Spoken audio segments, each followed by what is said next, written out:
Saudara, saya pernah hadir dalam acara Bincang Syariah yang diselenggarakan oleh pengajian Iqra Boston di kampus Massachusetts Institute of Technology, MIT, Cambridge, Massachusetts di Amerika, yang juga dihadiri oleh dua pendeta Katolik.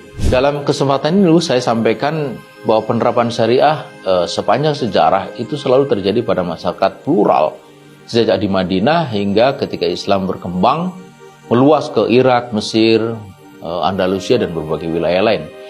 Ini terlihat dari misalnya tetap eksisnya komunitas non-muslim di wilayah-wilayah itu, seperti terlihat pada komunitas Kristen Koptik di Mesir hingga sekarang. Nah, mengapa syariah harus menjadi tatanan bermasyarakat dan bernegara dalam masyarakat plural sekalipun? Syariah berasal dari Allah SWT karena berasal dari zat yang maha sempurna, zat yang maha baik. Maka sistem itu juga akan menghasilkan hal yang baik pula. Saudara, kita perlu melihat realitas manusia yang tidak berubah sesungguhnya. Ya, manusia dari dulu hingga sekarang selalu perlu makan, tertarik kepada lawan jenis, memiliki naluri, insting yang mempertahankan diri, memiliki keinginan untuk menyakralkan sesuatu, ya, sesuatu yang lebih tinggi atau lebih besar. Nah, maka syariah berfungsi untuk mengatur bagaimana mestinya manusia memenuhi kebutuhan-kebutuhan jasmani itu dan memuaskan keinginan atau naluri itu. Nah, pada kesempatan itu Romo Pitoyo, pendeta Katolik, kandidat doktor pada waktu itu di Boston College, bertanya pada saya, bagaimana terjadinya perubahan makna syariah dari yang berarti jalan bisa menjadi hukum. Hukum-hukum yang harus diterapkan sebelum potong tangan sangat bersifat universal. Lalu mengapa harus ada syariah Islam kalau toh mayoritas hukumnya adalah universal? Saya sendiri, kata Romo, itu tidak setuju kalau hukum Katolik diterapkan, karena saya tahu interpretasi Paus pun bisa keliru. Nah, saudara, kala itu saya menjawab bahwa dalam Islam itu ada, ketika kita membaca satu istilah itu ada makna bahasa dan makna istilah atau makna syar'i. Sholat, zakat, jihad misalnya itu memiliki makna bahasa, ya, berdoa, menyucikan diri dan bersungguh-sungguh.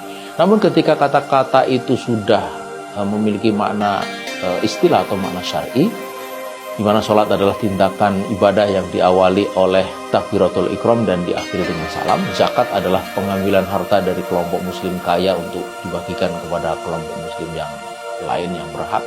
Demikian juga jihad, yang tak lain adalah perang melawan orang kafir di jalan Allah untuk meninggikan kalimatnya. Maka pengertian bahasa harus dibawa, harus ditarik kepada pengertian istilah atau pengertian syar'i itu. Demikian juga dengan syariah yang secara bahasa bisa berarti jalan, tapi secara istilah ia adalah seruan atau tuntutan dari Allah yang berkenaan dengan perbuatan hamba. Khitabus syari' al-muta'alliqu bi af'alil ibad. Nah, dan juga sebetulnya universalisme itu juga istilah yang terlalu umum. Keadilan misalnya tanpa adanya mekanisme hukum atau mekanisme yudisi itu akan bersifat abstrak. Karenanya manusia membutuhkan sesuatu yang bisa dijadikan rujukan untuk menyelesaikan konflik atau menentukan mana yang boleh, mana yang tidak boleh. Itulah hukum, itulah aspek yuridis. Malah lebih jauh lagi, hukum juga membutuhkan ketentuan-ketentuan matematis. Seperti misalnya dalam waris, dalam hukum waris, ya, itu diperlukan perhitungan-perhitungan, ya, pecahan-pecahan yang sangat rumit, yang semua itu diperlukan untuk mewujudkan keadilan. Jadi jelas bahwa di sini tidak hanya aspek filosofis, tetapi juga yuridis, bahkan matematis sebagai jalan untuk mewujudkan keadilan itu. Disitulah syariah bersifat mutlak. Kemudian Romo Ageng, pendeta Katolik yang juga tengah mengambil S3 di Boston College, bertanya, siapakah yang melakukan interpretasi terhadap syariah? Ketika interpretasi itu dikodifikasi, bukankah bisa direinterpretasi lagi? Nah, saudara, kala itu saya menjawab, siapa saja bisa melakukan interpretasi, atau dalam bahasa kita ijtihad, ya, asal memiliki kemampuan. Namun pada akhirnya nanti publik atau masyarakat sendiri akan menilai siapa yang memiliki kredibilitas untuk melakukan interpretasi atau ijtihad itu. Ambil contoh misalnya ketika Pak Habibie menjadi presiden, para pakar hukum waktu itu, Dimyati Haryono dan Yusril Iza Mahendra memberikan pandangan mereka.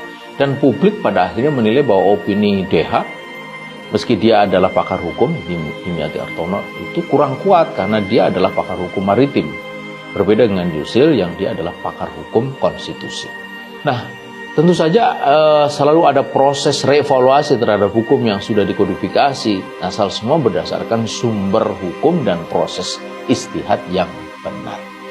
Nah, saudara, apa yang bisa kita petik dari pengalaman itu? Saya melihat dari pengalaman berinteraksi dengan berbagai orang dan kelompok non-muslim, memang ada banyak sekali ketidakpahaman dan kesalahpahaman yang ada pada mereka.